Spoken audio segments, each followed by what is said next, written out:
જામનગર શહેરમાં તથા જિલ્લામાં જે પૂરની સ્થિતિના કારણે જે તારાજીના દ્રશ્યો જે સર્જાયા, 4 દિવસ પહેલાં જામનગર શહેરમાં બધા એમ કહેતા હતા કે વરસાદ નથી આવતો, આ વર્ષે વરસાદ આવે તો સારું. લોકો આતુરતાથી વરસાદની રાહ જોતા હતા. 7મ આઠમની રજા હતી, તે રજા માણતા હતા અને આઠમના દિવસે જે રાત્રે અચાનકથી જે સાંભેલા ધાર વરસાદ વરસ્યો અને તેને કારણે ઠેર ઠેર તારાજીના દ્રશ્યો જે છે તે જોયા.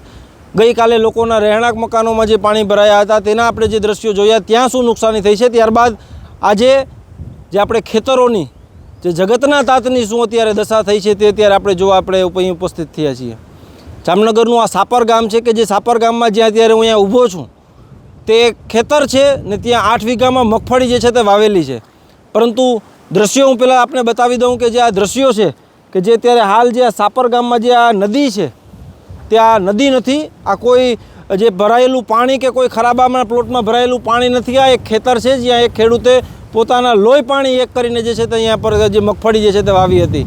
પરંતુ અત્યારે હાલ જે કુદરતી આફતના કારણે જે આ તમામ જે પાક જે છે તે ખેડૂતનો નિષ્ફળ થયો છે. કઈ રીતની જે ખેડૂતોને નુકસાની થઈ છે આપણી સાથે જાણવા અહીંયા ખેડૂત ઉપસ્થિત છે, તેમની સાથે વાત કરવાનો પ્રયત્ન કરશું.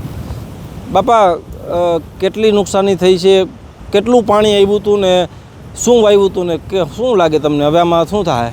હવે આમાં ના જ થાય ને કાંઈ. 8 વીઘાની માંડવી હતી, એ બધી ફેલ થઈ ગઈ. હાવ હું તો ગરીબ માણસ મરી ગયા. અમે તો માંડવી એક પાણી પીએ એમ હતું. હવે બોલો, માંડવી વાવીએ બાપા એટલે વીઘે કેટલો ખર્ચો આવે? બિયારણ હોય, ખાતર હોય, કેટલા સમયથી મહેનત તમે કરતા હોય, અને મગફળી તૈયાર થવાની હવે કેટલીક વાર હતી?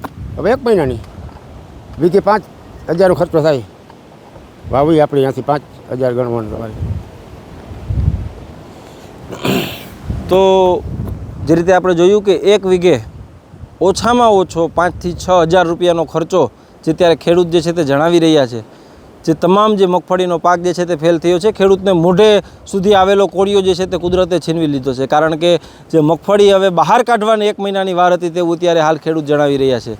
કોઈ બોલી શકે તેવી પરિસ્થિતિમાં નથી, કારણ કે જે નુકસાન થયું છે તે નુકસાનની ભરપાઈ કરવી તે અત્યારે ખૂબ મુશ્કેલ છે. ત્યારે હાલ જે પરિસ્થિતિનું નિર્માણ થયું છે ત્યારે સરકાર હવે આ ખેડૂતોની વહારે આવે, કારણ કે સંવેદનશીલ સરકાર છે. સંવેદનશીલતાના કારણે આ સરકાર જે છે તે ઓળખાય છે. ત્યારે હવે આ સરકાર જે છે તે ખેડૂતો પ્રત્યે કેટલી સંવેદના દાખવે છે તે જોવું ખૂબ મહત્ત્વનું રહેશે.